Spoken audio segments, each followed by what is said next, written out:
انفرادی سطح پر نفس پرستی، نفس کو اپنا معبود بنا لینا، اجتماعی سطح پر عوام کی حاکمیت، بدترین شرک۔ اب آئیے محبت، شرک فی المحبت کیا ہے؟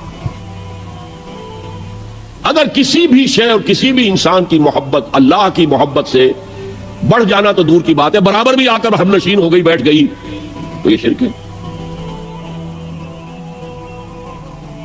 الذین آمنوا اشد حبا للہ، جب تک اشد محبت آپ میں اللہ کی نہیں ہوگی، اگر کوئی اور شے محبوب ہے تو من الناس من یتخذ من دون اللہ اندادا یحبونہم کحب اللہ، لوگوں میں سے ایسے بھی ہیں جنہوں نے اللہ کو چھوڑ کر کسی اور چیزوں کو مد مقابل بنا لیا ہے، ان سے وہ محبت کرتے ہیں جو اللہ سے کرنی چاہیے تھی۔ توحید کا تقاضا ہے لا محبوب الا اللہ، لا مطلوب الا اللہ، لا مقصود الا اللہ، مقصود و مطلوب اور محبوب حقیقی اللہ کے سوا کوئی نہیں۔ اور وہ آیت میں آپ کو سنا چکا ہوں، سورہ توبہ کی آیت نمبر 24، انتہائی لرزا دینے والی آیت۔ قل ان کان آباؤکم وابناؤکم واخوانکم وازواجکم وعشیرتکم واموال اقترفتموها وتجارۃ تخشون کسادها ومساکن ترضونها احب الیکم من اللہ ورسولہ وجہاد فی سبیلہ فتربصوا حتی یاتی اللہ بامرہ واللہ لا یہدی القوم الفاسقین۔ اے نبی، ان کے کان کھول دیجئے، اچھی طرح سنا دیجئے کہ اے لوگو، اے ایمان کے دعوے دارو، اگر تمہیں اپنے باپ، اپنے بیٹے، اپنے بھائی، اپنی بیویاں یا بیویوں کے لیے شوہر، اور اپنے رشتہ دار، اور اپنے وہ مال جو بڑی محنت سے کما کر کھتے بھرے ہوئے ہیں، اور اپنی وہ تجارت جس کی کساد بازاری کا تمہیں اندیشہ رہتا ہے مندہ نہ ہو جائے، اور اپنے وہ محل، اپنی حویلیاں جو تم نے تعمیر کی ہیں اور بہت تمہیں محبوب ہیں، انہیں خوب فرنش کیا ہے، اگر یہ 8 چیزیں محبوب تر ہیں اللہ سے اور اللہ کے رسول سے اور اللہ کی راہ میں جہاد سے، تو جاؤ دفعہ ہو جاؤ، وہاں بیٹھ کر انتظار کرو یہاں تک کہ اللہ اپنا فیصلہ سنا دے، اور اللہ ایسے فاسقوں کو کبھی ہدایت نہیں دے گا۔ 8 چیزیں اقبال نے بہت خوب کہا ہے، یہ مال و دولت دنیا، یہ رشتہ و پیوند، 5 قریب ترین رشتے آ گئے، باپ، بیٹا، بھائی، زوجین اور رشتہ دار، رشتہ و پیوند یہ جوڑنے والا۔ اور مال و دولت دنیا کی 3 شکلیں آ گئی، دولت جو آپ اپنی بیلنس شیٹ کو دیکھ دیکھ کر آپ اس پہ خوش ہوتے ہیں، اب ہمارے ایسٹس کی یہ قیمت ہو گئی ہے اب، اور وہ مکانات جو آپ نے بنائے ہیں بڑے محبوب ہیں، اور ایسے بنائے ہیں، قرآن مجید میں آتا ہے ایسے بنا رہے ہیں تمہیں ہمیشہ رہنا ان مکانوں کے اندر، اور وہ کاروبار جن میں تمہیں اندیشہ رہتا ہے کہ کہیں کساد نہ ہو جائے، کوئی ڈپریشن نہ آ جائے۔ یہ 8 چیزیں، یہ مال و دولت دنیا 3، یہ رشتہ و پیوند، بتان وہم و گمان لا الہ الا اللہ، یہ سب وہم و گمان کے بت ہیں جن کی پرستش میں تم لگے ہوئے، ان سب کی پرستش چھوڑو تو لا الہ الا اللہ کا حق ادا ہوگا۔ اب اس اصول کو بھی اپلائی کرنا شروع کیجئے، آئیے انڈیویجول لیول پر۔ دولت کی محبت، اگر آپ کو دولت کی محبت آمادہ کرتی ہے کہ اللہ کے حدود کو پامال کریں، حرام ذرائع استعمال کریں، دولت آنی چاہیے، حلال سے ہو، حرام سے ہو، جائز سے ہو، ناجائز سے ہو، بائی ہوک اور بائی کروک دولت آنی چاہیے، تو آپ کی محبوب حقیقی کون ہوئی؟ دولت۔ یہ دولت آپ کی معبود ہے۔ کون بڑے سے بڑا موحد اس شرک کا احساس رکھتا ہے؟ اور حضور نے اس قدر کلیئر فرمایا ہے، تعس عبد الدینار وعبد الدرہم، ہلاک ہو گیا یا ہلاک ہو جائے، یہ کلام خبریہ ہے یا یہ بددعا ہے؟ تعس عبد الدینار وعبد الدرہم، درہم و دینار کا بندہ ہلاک ہو جائے۔ نام عبد الرحمن ہے، حقیقت میں عبد الدینار ہے، عبد الدرہم ہے۔ درہم و دینار آنے چاہیے، جائز سے یا ناجائز سے، حلال سے یا حرام سے، صحیح سے یا غلط سے، بائی حکم اور بائی کروک۔ تو معبود کون ہوا؟ ہمارے ہندو بھائیوں نے کیا کیا؟ لکشمی دیوی دولت کی دیوی ہے، اس کی پوجا کرتے کس لیے؟ مطلوب کیا ہے؟ دولت۔ اس کی پوجا وہ خوش ہو جائے تو دولت ملے گی۔ ہم نے کہا ہٹاؤ جی اس دیوی کو بیچ میں سے، ہم براہ راست ہی پوج لیں گے، بس یہی تو فرق کیا ہے نا۔ عبد الدینار و عبد الدرہم، یہ ہے انفرادی سطح پر شرک المحبت، جو روح عبادت ہے، جو عبادت کی جان ہے، محبت، غایت الحب ما غایت الذل والخضوع۔ اور ٹاپ پر لے آئیے، آج کی دنیا اجتماعیت کے میدان میں، اگرچہ اب زمانہ بدل رہا ہے، لیکن تقریباً 1 صدی سے نیشن سٹیٹس، وطن کی بنیاد پر قومیت، وطن محبوب ترین شے، جو شے میرے وطن کے لیے صحیح ہے وہ میں کروں گا، چاہے وہ غلط ہو، وہ حرام ہو، اللہ کے قانون کے خلاف ہو، لیکن میرے وطن کے لیے ہوگا۔ وطن زندہ باد، یہ وطن پرستی ہے۔ اس وطن پرستی کے مذہب کی ایک نماز بھی ہے، ترانہ ہو رہا ہے تو کھڑے ہو جاؤ، قنوت، کھڑے ہو جانا عبادت کا حصہ ہے، اس کا جھنڈا سلامی دو۔ یہ وطن کے معبود کے ریچولز ہیں، مذہب وطنیت۔ اسی لیے اقبال نے کہا تھا، اس کو سمجھا نہیں کسی نے بھی، اس دور میں میں اور ہے جام اور ہے جم اور، ساقی نے بنا کی روش لطف و ستم اور، تہذیب کے آزر نے ترشوائے صنم اور۔ آج کا صنم، آج کا بت کون ہے؟ تہذیب کے آزر نے ترشوائے صنم اور، مسلم نے بھی تعمیر کیا اپنا حرم اور۔ ان تازہ خداؤں میں بڑا سب سے وطن ہے، جو پیرہن اس کا ہے وہ مذہب کا کفن۔ خدا پرستی، یہ وطن کی لکیر سے تم اور ہو گیا، میں اور ہو گیا۔ لکیر، انسانیت منقسم، جو تمہارے وطن کے لیے ٹھیک ہے وہ تم کرو گے چاہے وہ اخلاقاً غلط، اور جو میرے وطن کے لیے ٹھیک ہے وہ میں کروں گا چاہے اخلاقاً غلط۔ یہ کون سا دین ہے؟ یہاں تو وطن تمہارا معبود بن گیا۔ پاکستان میں بڑا شور اٹھا تھا جب میں نے کہا تھا کہ جھنڈے کو سلامی دینا شرک ہے اور ترانے کے وقت کھڑا ہو جانا شرک ہے۔ اب میں کبھی بھی تقریبات میں جاتا ہوں، اقبال ڈے ہو رہا ہے، کچھ اور ہو رہا ہے، میں ان تقریبات کا مقرر نہیں ہوں، لیکن جب بہت زور دیتے چلا جاتا ہوں، لیکن وہاں کرانا پڑا جاتا میں بیٹھا رہتا ہوں، میں کھڑا نہیں ہوتا، اور اس پر چیمیں گوئیاں ہوتی ہیں اخبارات کے اندر۔ لیکن میرے نزدیک یہ وطن کی نماز پڑھ رہے ہو تمہارا یہ قنوت اور وطن کا ترانہ، اس میں حمد ہو رہی ہے وطن کی، یہ کیا ہے؟ آج کے دور کا بدترین شرک، شرک فی المحبت۔ آگے چلیے، شرک فی الدعاء، کسی کو مت پکارو کسی مدد کے لیے سوائے اللہ۔ وَأَنَّ الْمَسَاجِدَ لِلَّهِ فَلَا تَدْعُوا مَعَ اللَّهِ أَحَدًا، اللہ کے ساتھ، یعنی ایک تو یہ کہ اللہ کو چھوڑ کر کسی کو پکارنا، ایک ہے اللہ کے ساتھ پکارنا، اللہ کو بھی پکارنا، اوروں کو بھی پکارنا۔ بدترین شرک ہے دعا اللہ کے لیے، ندا اللہ کے لیے۔ اس کا بھی ذرا میں تجزیہ کر دوں آپ۔ دیکھیے، ایک ہے عام مادی قوانین دنیا کے جو ہے اس کے تحت کسی سے مدد چاہنا، بھائی ذرا مجھے پانی پلا دینا، یہ بھی آپ نے مدد چاہیے ہے نا۔ حضور کے بارے میں تو آیا ہے کہ آپ اتنے خوددار تھے صلی اللہ علیہ وسلم کہ اگر سواری پر ہوتے تھے اور آپ کا کوڑا نیچے گر جاتا تھا تو کسی سے یہ نہیں کہتے تھے کہ یہ کوڑا مجھے اٹھا کے دے دو، بلکہ خود سواری سے اتر کر کوڑا اٹھاتے تھے۔ تو یہ جو قانون مادی ہے اس کے تحت مدد مانگنا کوئی بری بات نہیں ہے، کوئی غلط بات نہیں۔ ماورائی اعتبار سے، غیبی اعتبار سے کسی سے مدد مانگنا، کسے باشد کوئی ہو، شرک، شرک فی الدعاء۔ ان المساجد للہ فلا تدعوا مع اللہ احدا۔ ایک ہے استعارتن، استعارتن اقبال کہتا ہے ہمالا اے فصیل کشور ہندوستان، تو یہ خطاب بالکل ایک استعارہ سا ہے۔ اسی معنی میں مولانا حالی نے اپنی مسدس کے اختتام پر جو مناجات لکھی ہے، خاصہ خاصان رسول وقت دعا ہے، امت میں تیری آ کے عجب وقت پڑا ہے، وہ دی جو بڑی شان سے نکلا تھا وطن سے، پردیس میں وہ آج غریب الغربا ہے۔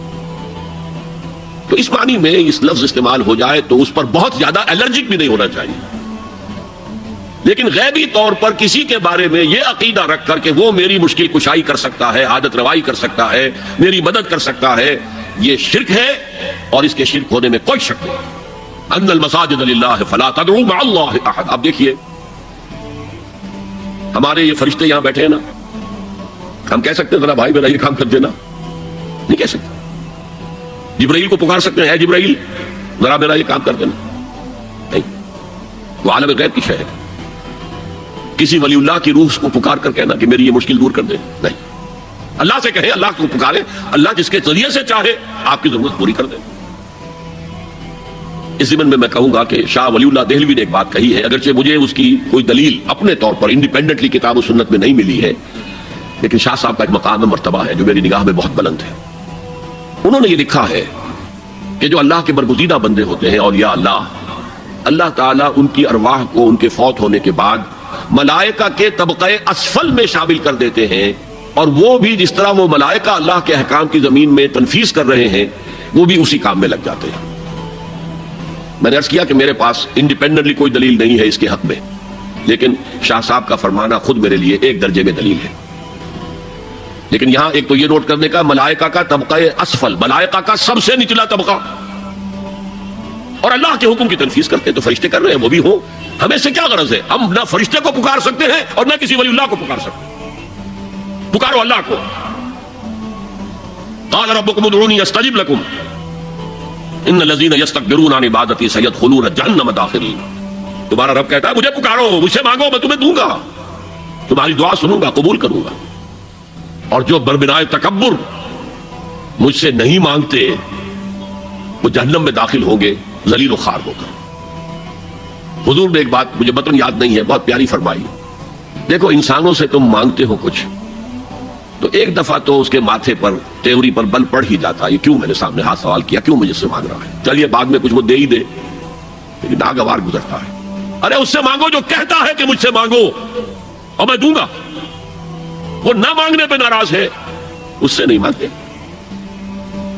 رات کے آخری ساعتوں میں یا جسے آپ کہتے ہیں the small hours of the morning، حدیث میں آتا اللہ نزول اجلال فرماتے، جس کو ہم نہیں جانتے کیسے نزول ہوتا ہے. ذات باری تعالیٰ اس کے متعلقات کے بارے میں جو بات آ گئی قرآن میں حدیث میں وہ ہم مانتے ہیں. کیسا یہ ہم نہیں جانتے. اس کا ہاتھ ہے کیسا ہم نہیں جانتے. اس کا چہرہ ہے کیسا ہم نہیں جانتے. اس کی ساق ہے، اس کی پنڈلی ہے کیسی ہم نہیں جانتے. وہ سنتا ہے کیسے سنتا ہے ہم نہیں جانتے. کیا اس کے کان ہیں؟ کیا اسے بھی ساؤنڈ ویوز کی ضرورت ہے سننے کے لیے؟ وہ دیکھتا ہے کیسے دیکھتا ہے ہم نہیں جانتے. وہ اترتا ہے کیسے اترتا ہے ہم نہیں جانتے. جو قرآن میں آ گیا حدیث میں آ گیا مان لیجئے بس. باقی یہ متشابہات میں سے ہے، اس کی کھود کرید میں پڑھو گے تو فتنے میں مبتلا ہو جاؤ. ابتغاء الفتنۃ وابتغاء تاویلہ.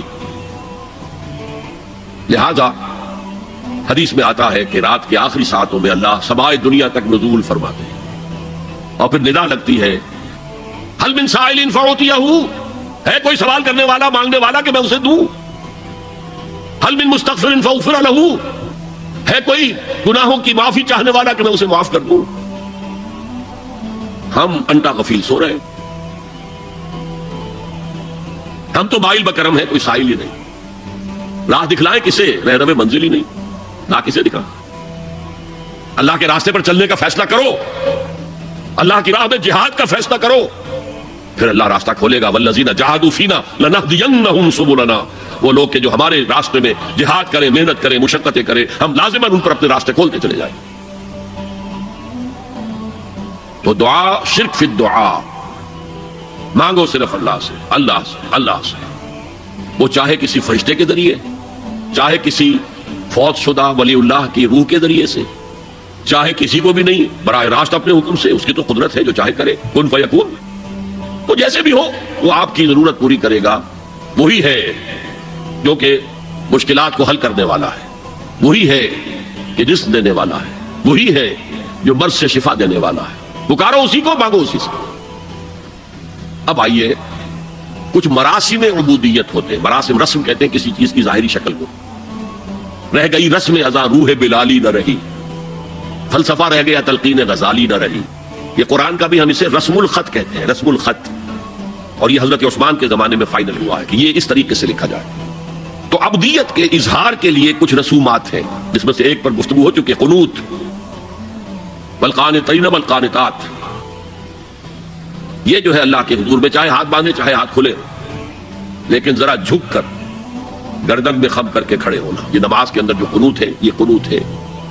یہ بھی اپنی عاجزی کا اظہار ہے، عجز اور تذلل. وہ جو ابن قیم کی میں نے ڈیفینیشن آپ کو بتائی، العبادت تجمع اصلین غایت الحب وغایت الذل والخضوع. حد درجے میں اللہ کے سامنے بچ جانا اور جھک جانا، گر جانا. رکوع سجدہ اللہ کے سوا کسی کے لیے نہیں. اور اس معاملے میں دین محمدی جو اپنی تکمیل کو پہنچ گیا، الیوم اکملت لکم دینکم واتممت علیکم نعمتی ورضیت لکم الاسلام دینا. حضور کی بعثت سے قبل سجدہ تعظیمی جائز تھا. کسی شخص کی تعظیم کے لیے، اس کی عزت کے لیے اس کے سامنے سجدہ کرنا جائز تھا. حضرت یوسف کے سامنے ان کے والدین اور 11 بھائی سجدے میں گر گئے. بچپن میں خواب دیکھا تھا اور 40-50 سال بعد اس کی تعبیر بالفعل ایک اس واقعے کے طور پر سامنے آ گئی. سجدہ کرنا، جھکنا، سجدہ کرنا یہ جائز تھا. سجدہ تعظیمی حضور پر شریعت مکمل، توحید مکمل، اب ہر نوع کا سجدہ حرام مطلق ہے سوائے اللہ کے کسی کو۔ ہمارے مسلمانوں نے بھی اپنے دور ملوکیت میں سجدہ تعظیمی شروع کرا، عدالت کے اندر بادشاہ کے دربار میں جا رہے تو سجدہ سر جھکا کر رکوع کی حالت میں، یا آپ کے پڑوس میں جو حیدرآباد کی ریاست تھی سلام کیسے کرتے تھے، کتنے جھکتے تھے، اور پھر وہ جھک کر وہ سلام ہو رہے۔ یہ مشرکانہ فعل ہے، مغلیہ دربار میں بھی تھا۔ شیخ احمد سرہندی رحمۃ اللہ علیہ نے کہا غلط ہے، حرام ہے، جائز نہیں۔ دربار میں شکایت پہنچ گئی، آخر مخبری کرنے والے بھی تھے، حاسد بھی تھے، وَمِن شَرِّ حَاسِدٍ إِذَا حَسَدَ، طلبی ہو گئی، بلایا گیا دربار میں حاضری، اور ایسا اہتمام کیا گیا کہ جب حضرت مجدد آگے آئیں بادشاہ تک جانے کے لیے تو درمیان میں ایک دیوار سی ہائی کر کے اس میں کھڑکی کھول دی کہ اس میں سے جھک کر گزریں گے نا تو رکوع کسی درجے میں تو ہو جائے گا۔ رکوع بھی سجدے ہی کی ایک شکل ہے، سجدے کا ہاف کہہ لیجئے، لیکن یہ کہ جب آیات سجدہ آتی ہے قرآن مجید میں تو عام نمازوں میں دیکھتا ہوں کہ وہ آیات سجدہ والی آیات پڑھی نہیں جاتی، حالانکہ ان کی ایک خاص کیفیت ہے۔ تراویح میں تو پڑھی جاتی ہے لیکن پہلے بتا دیتے ہیں کہ یہ دوسری رکعت میں یا پہلی رکعت میں سجدہ آ رہا ہے تو لوگ تیار ہوتے ہیں، لیکن رکوع بھی اگر فوراً ہو جائے آیت سجدہ کے بعد تو اس سے بھی اس سجدے کا حق ادا ہو جاتا ہے۔